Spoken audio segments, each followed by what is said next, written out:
जय गुरुदेव। अमृत पारस और कल्प वृक्ष, यह तीनों महान तत्व सर्वसाधारण के लिए सुलभ है। हम जितना उनसे दूर रहते हैं उतने ही ये हमारे लिए दुर्लभ है। परंतु जब हम इनकी ओर कदम बढ़ाते हैं तो यह अपने बिल्कुल पास, अत्यंत निकट आ जाते हैं।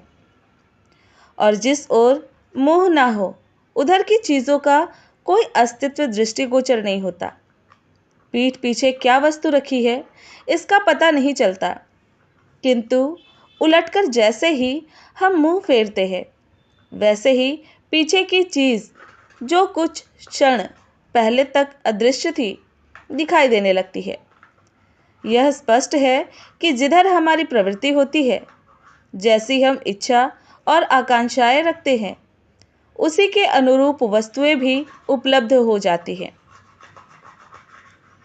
कहने को तो सभी कोई सुखदायक स्थिति में रहना और दुखदायक स्थिति से बचना चाहते हैं, परंतु यह हीन वीर्य चाहना शेख चिल्ली के मंसूबों की तरह निष्फल और निरर्थक है।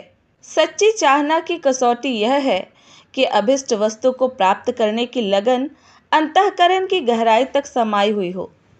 आकांक्षा की तीव्रता का स्पष्ट सबूत अभिष्ट वस्तु को प्राप्त करने के प्रयत्न में भी जान से जुट जाना है। धुन का पक्का निश्चित मार्ग का दृढ़ प्रतिज्ञ पथिक अपनी अविचल साधना के द्वारा ऊंचे से ऊंचे सुदूर लक्ष्य तक आसानी से पहुंच जाता है। इस विश्व में कोई वस्तु ऐसी नहीं है कि मनुष्य सच्चे मन से इच्छा करने पर भी उसे प्राप्त न कर सके। लोभवश अनावश्यक वस्तुओं के संचय की लालसा में प्रकृति के नियम कुछ बाधक भले ही बने, परंतु आत्मिक सद्गुणों के विकास द्वारा सात्विक आनंद प्राप्त करने की आकांक्षा तो सर्वथा उचित और आवश्यक होने के कारण पूर्णतया सरल है। उसकी पूर्ति में ईश्वरीय सहायता प्राप्त होती है। आत्म कल्याण करने वाले सत प्रयासों में भगवान सदा ही अपना सहयोग देते हैं। अमृत पारस और कल्प वृक्ष मनुष्य के लिए पूर्णतया सुलभ है, बशर्ते कि उन्हें प्राप्त करने का सच्चे मन से प्रयत्न किया जाए। अपने अविनाशी होने का दृढ़ विश्वास चिंतन और मनन द्वारा अपनी अंतः चेतना में भली प्रकार बिठाया जा सकता है। यह विश्वास इतना मजबूत होना चाहिए कि जीवन के किसी भी प्रश्न पर विचार किया जाए तो उस समय यह विश्वास स्पष्ट रूप से बीच में आ उपस्थित हो कि यह जीवन हमारे महाजीवन अत्यंत जीवन का अंश मात्र है। महाजीवन के लाभ हानि को प्रधानता देने की नीति के आधार पर जीवन की गुत्थियों को सुलझाना चाहिए। उसी के अनुसार कार्यक्रम बनाना चाहिए।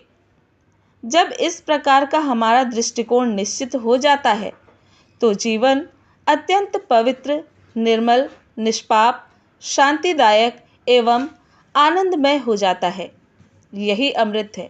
प्रेम की दृष्टि से सबको देखना, आत्मीयता, उदारता, सहानुभूति, सेवा, क्षमा, दया, सुधार, कल्याण, परमार्थ, त्याग के भाव रखकर लोगों से व्यवहार करना ऐसा उत्तम कार्य है जिसकी प्रतिक्रिया बड़ी उत्तम होती है।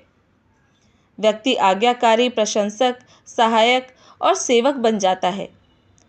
प्रेम मनुष्य जीवन का पारस है। इसका स्पर्श होते ही नीरस, शुष्क, तुच्छ व्यक्तियों में भी महानता उद्भूत होने लगती है। रोती हुई दुनिया को हंसती सूरत में बदल देने का जादू प्रेम में ही है, इसलिए उसे पारस कहते हैं।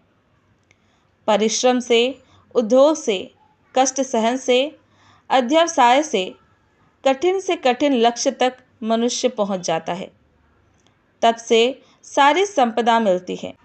शक्ति संचय, परिश्रम, उत्साह, दृढ़ता, लगन, यही तप के लक्षण हैं।